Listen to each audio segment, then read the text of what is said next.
Photographing এর জন্য করে এ ধরনের লোগো আমরা কিভাবে তৈরি করে নিতে পারি অনায়াসে এবং খুব সহজে, মূলত এই সম্পর্কে আজকের টিউটোরিয়ালটা।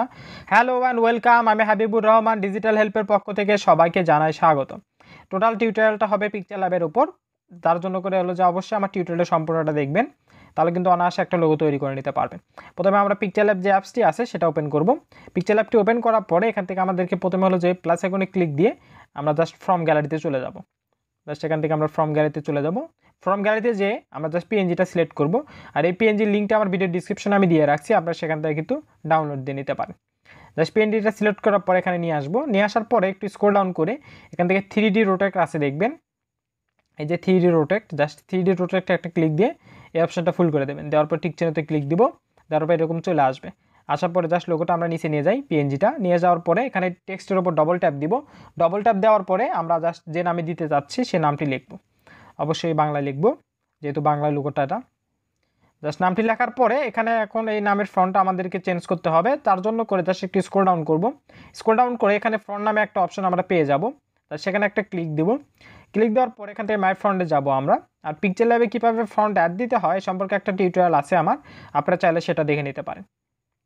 আর এই ফন্টের লিঙ্কটা আমার ভিডিও ডিসক্রিপশনে আমি দিয়ে রাখবো, সেখান থেকে কিন্তু ডাউনলোড দিয়ে নিতে পারেন অনায়াসে এবং খুব সহজে। জাস্ট ফ্রন্টে সিলেক্ট করার পরে আমরা ওকেতে ক্লিক দিব, জাস্ট এভাবে একটু উপরে দিয়ে দিব। জাস্ট ফ্রন্টে সিলেক্ট করা হয়ে গেলে এখন আমরা প্লাস আইকনে ক্লিক দিয়ে একটা শেপ নেব। শেপ নেওয়ার পরে শেপটা ফুল লেখার উপরটা দিয়ে দেওয়ার পরে আমরা হলো যেটা চ্যাপটা করে বা চিকন করে নিব।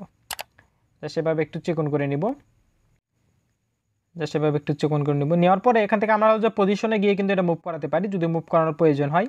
প্লাস আইকনে দিয়ে আবার একটা টেক্সট নেব, নেওয়ার পরে এখানে আমরা জাস্ট ফটোগ্রাফার লিখব।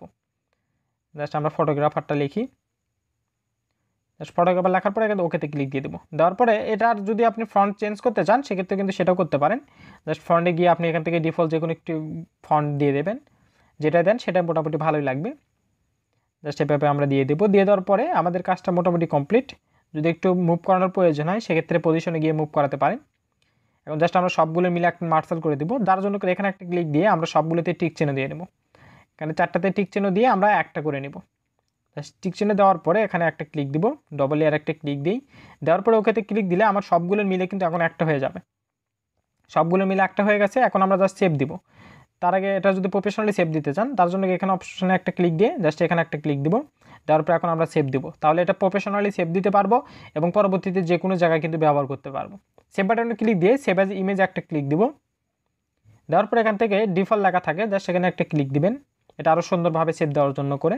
আলট্রাতে একটা ক্লিক দিয়ে সেভ টু গ্যালারিতে দিলে এটা অটোমেটিকলি আপনার গ্যালারিতে সেভ হয়ে যাবে এবং আপনি কিন্তু যে কোনো ফটোতে এটা ব্যবহার করতে পারবেন অনায়াসে এবং খুব সহজে। আর কালারটা চেঞ্জ করতে চাইলে অবশ্যই কালার অপশনে গিয়ে কালারটা ইনেবল করে দিয়ে যে কালারটা আপনার ভালো লাগে আপনি কিন্তু সেই কালারটা দিয়ে সেভ দিতে পারেন। আপনাকে ধন্যবাদ আমার টিউটোরিয়ালটি সম্পূর্ণ দেখার জন্য।